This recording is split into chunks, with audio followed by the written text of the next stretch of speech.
sahabat Arkeo, negeri kita tercinta ini memiliki banyak banget danau. Hampir di setiap provinsi ada danau besar, dan yang pasti pemandangan di sekitar danau sangat indah. Archie mau tanya, kalian tahu nggak danau apa yang paling dalam di Indonesia? Danau Toba? Salah. Kalau Danau Toba itu danau terluas, bukan yang terdalam. Nah, pada googling deh.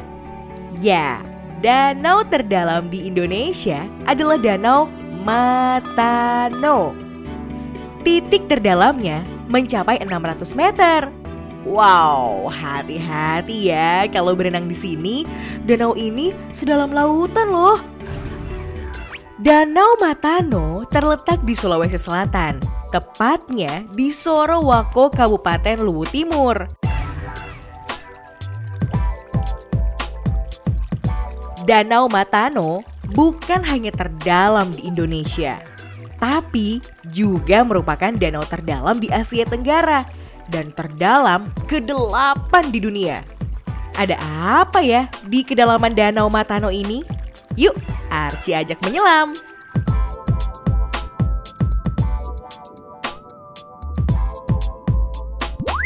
Beberapa waktu lalu, tim Pusat Penelitian Arkeologi Nasional melakukan penyelaman di daerah yang disebut Situs Pulau Ampat.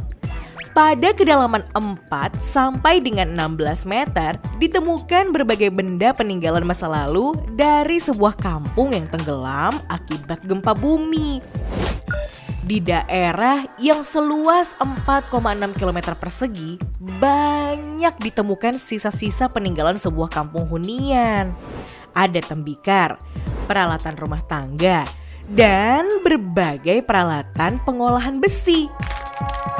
Oleh tim peneliti disimpulkan bahwa kampung ini dahulunya merupakan kampung pandai besi yang padat penduduknya. Ya, memang daerah di sekitar Danau Matano terkenal sebagai penghasil biji besi.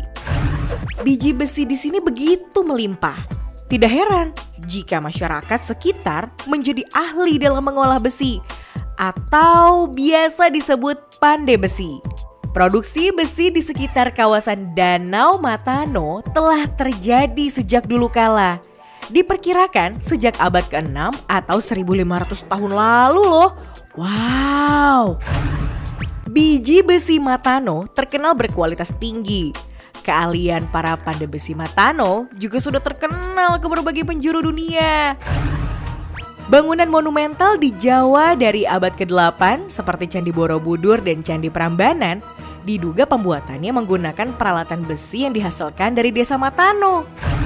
Begitu juga Kerajaan Majapahit pada abad ke-13. Pengadaan senjata seperti pedang dan tombak dibuat di Matano loh. Ada satu tembikar yang isinya itu adalah flek-flek besi yang ada di dalam situ. Sehingga kami di sini berinterpretasi bahwa ternyata logam-logam yang hasil peleburan dari melebur biji-biji tadi kemudian dituang ke dalam tembikar tadi gitu ya di situ, dan itu mungkinlah yang dipasarkan di situ. Pembuatan itu menjadi satu alat produksi itu dilakukan di daerah Usu gitu. Untuk daerah Usu ini memang disebutkan di dalam naskah Lagaligo gitu di situ ya. Dalam Pakastur disebutkan ada power luwu namanya, besi luwu disebutkan di situ. Sebetulnya besi luwu ini sebetulnya ada besi Matano tadi. Nah, ini juga mengapa daerah Matano tidak disebut di dalam negara Kertagama, yang juga menjadi bagian alasan kami meneliti di daerah situ. Karena di dalam Kertagama disebutkan juga bahwa pada abad ke-13-14 Hayam Wuruk melakukan ekspedisinya gitu ya ke daerah Luwu disebutnya gitu. Nah, itu ada di Pupu 1404. Ditafsirkan bahwa itu adalah daerah Majapahit ketika membutuhkan senjata datang ke daerah Luwu gitu.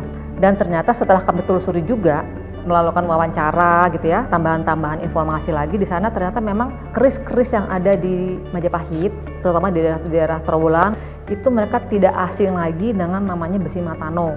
Ternyata memang besi Matano itu sudah luar biasa karena bagus. Besi itu mengandung nikel, sehingga kalau dijadikan keris itu menjadi suatu hal yang bermutu tinggi, kualitasnya bagus, dan juga menjadi tahan karat.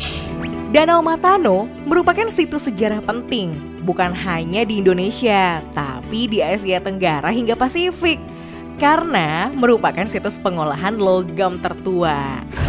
Sahabat Arkeo, tahu kan, kemajuan suatu peradaban bisa dilihat dari kemampuan dalam mengolah besi. Jadi, sekarang kita tahu ya, mengapa Indonesia sejak dahulu memiliki peradaban yang tinggi nilai seni budayanya.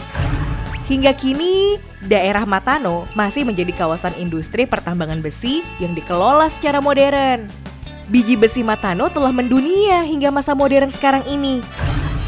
Bersyukurlah kita bangsa Indonesia memiliki kekayaan alam yang melimpah. Tugas kita lah untuk menjaga dan memanfaatkan kekayaan ini untuk kesejahteraan kita semua. Sudah dulu ya, sahabat Arkeo.